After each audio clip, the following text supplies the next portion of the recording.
Hello friends, क्या आपके कमर में दर्द रहता है? क्या आपके कूल्हे में दर्द रहता है? क्या आपको कूल्हे से पैर तक दर्द आता है? क्या आपके पैर में झंझनाहट होती है? क्या आपकी स्लिप डिस्क हो गई है? क्या आपके कमर में बहुत ज़्यादा पेन रहता है? अगर ऐसा आपके साथ हो रहा है तो ये वीडियो आपके लिए बहुत ज़्यादा उपयोगी है। आप इस वीडियो को एंड तक देखें। मैं डॉक्टर मनोज, मेरे चैनल में आपका स्वागत है। अब हम बात करने जा रहे हैं ये दर्द होता क्यों है, स्लिप डिस्क कैसे होती है, कूल्हे में दर्द कैसे आता है, sciatica की परेशानी आपको कैसे हो जाती है। कई बार देखा गया है कि यंग एज में भी लोगों को समस्याएं आने लगी हैं। एक कॉमन समस्या देखने में आ रही है। मैं जब से प्रैक्टिस कर रहा हूँ तब से मैंने देखा है जिम में नई उम्र के लड़के स्लिप डिस्क की परेशानी से बहुत ज़्यादा परेशान हैं। मेरे पास बहुत सारे ऐसे केस आने लगे हैं अब जिनको स्लिप डिस्क की परेशानी हो गई है। जिम में वेट उठाने से पोस्चर ख़राब होने की वजह से उनको ये परेशानी सामने आ रही है। पहले अक्सर होता था कि ओल्ड एज में जाके दिक्कतें सामने आती थी, लेकिन अब तो यंग एज में भी ये परेशानियां सामने आ रही हैं। इनसे कैसे बचा जाए, अब हम बात करेंगे कि ये परेशानी की शुरुआत होती कैसे है। इस परेशानी की शुरुआत के बहुत सारे कारण हैं। जैसे नंबर 1 पे आता है आगे झुक के वज़न उठाना। नंबर 2, आप यंग एज में देखेंगे, यंग एज के लड़के काफ़ी ज़्यादा मेरे पास आते हैं फिजियो कराने के लिए। मैं देखता हूँ कि उनको यंग एज में ही स्लिप डिस्क की परेशानी हो गई है। क्यों? क्योंकि जिम में वो गलत पोस्चर से वेट उठा लेते हैं, जिसकी वजह से उनको ये परेशानी हो जाती है। कई बार देखा गया है घर में ही लेडीज़ अकेली होती हैं, वो पोस्चर ठीक ना होने की वजह से हैवी वेट उठा लेती हैं, उसकी वजह से भी स्लिप डिस्क की परेशानी हो जाती है। कई बार कमर में कोई झटका लग जाता है तब भी स्लिप डिस्क की परेशानी हो जाती है, sciatica की परेशानी हो जाती है। तो ये बहुत सारे कारण ऐसे हैं कि हमें इनसे बचना पड़ेगा। आगे झुक के वजन ना उठाएं। आगे झुक के अगर आप वजन उठाते हैं तो अपना पोस्चर सीधा रखें। आगे झुक के वजन उठाने से आपको बचना पड़ेगा। इन कुछ ऐसे प्रिकॉशन हैं जिसकी वजह से आप इन परेशानियों से बच सकते हैं। अब इसका इलाज क्या है, अब हम इसके इलाज के बारे में बात करने जा रहे हैं। अगर आपको sciatica स्लिप डिस्क की परेशानी है तो इसके लिए मैं आपको कुछ घरेलू एक्सरसाइज बताऊंगा। वह भी एक्सरसाइज आप केवल अपने आप सेल्फ कर सकते हैं घर पे। जब आप खुद वो एक्सरसाइज करेंगे तो आप देखेंगे कि 10 से 15 दिन में आपको उसके रिजल्ट आने लगेंगे और आपकी जो प्रॉब्लम है वो काफ़ी हद तक कंट्रोल होने लगेगी। आपकी जो परेशानी है वो काफ़ी हद तक कंट्रोल होने लगेगी। उससे पहले आपको क्या करना है, 15 से 20 मिनट तक आप अपनी कमर की सिकाई कर लें। 15 से 20 मिनट आप अपनी कमर की सिकाई करेंगे तो आपकी जो मसल्स हैं वो सॉफ्ट हो जाएंगी और उसके बाद आप एक्सरसाइज स्टार्ट करेंगे, जो एक्सरसाइज मैं आपको बताने जा रहा हूँ। अब हम स्टार्ट करने जा रहे हैं sciatica slip disc back pain के लिए। फर्स्ट एक्सरसाइज, आपके जिस कूल्हे में दर्द है आप उस पैर को धीरे धीरे ऊपर लेके जाएंगे। 5 से 10 सेकंड तक होल्ड कर सकते हैं आप। शुरुआत में 5, बाद में 10, और धीरे धीरे आप पैर को नीचे ले आएंगे।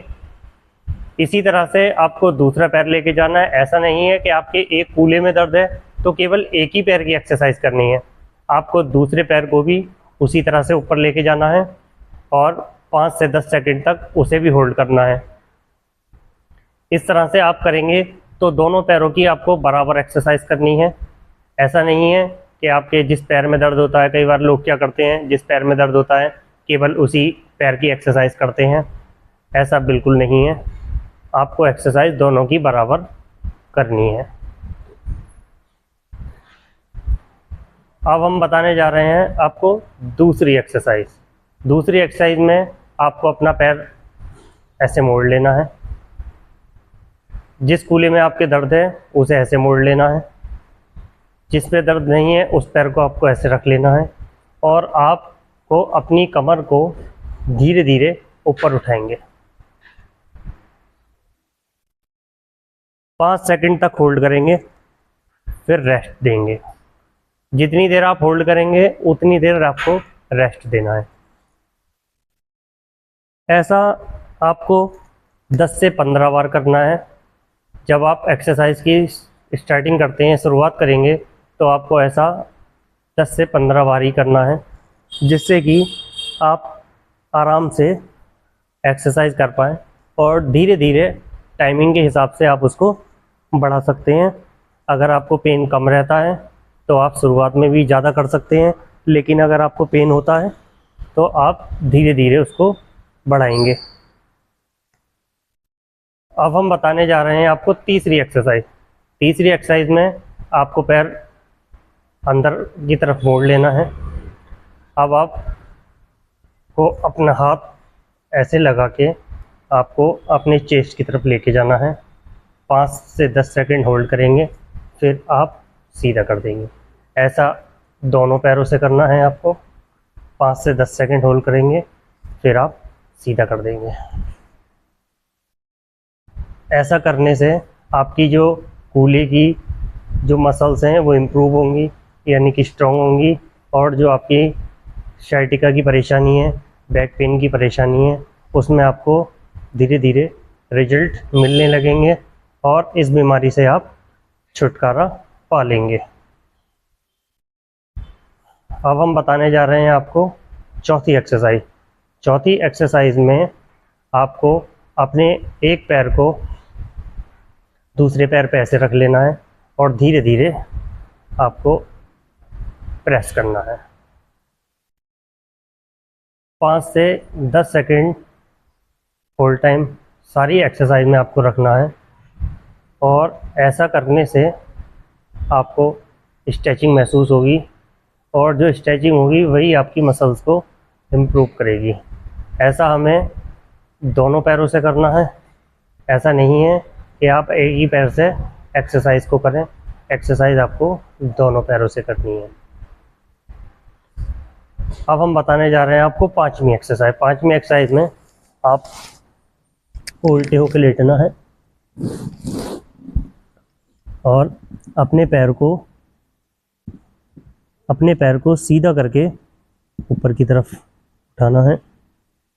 5 से 10 सेकंड होल्ड करेंगे, उसके बाद 5 से 10 सेकंड आपको रेस्ट देना है। ये हमारी पांचवी एक्सरसाइज है। एक्सरसाइज आप बहुत ही ध्यान से करें, गलत ढंग से, गलत पोस्चर में एक्सरसाइज बिल्कुल ना करें। अब हम स्टार्ट करने जा रहे हैं छठी एक्सरसाइज। ये हमारी छठी एक्सरसाइज है।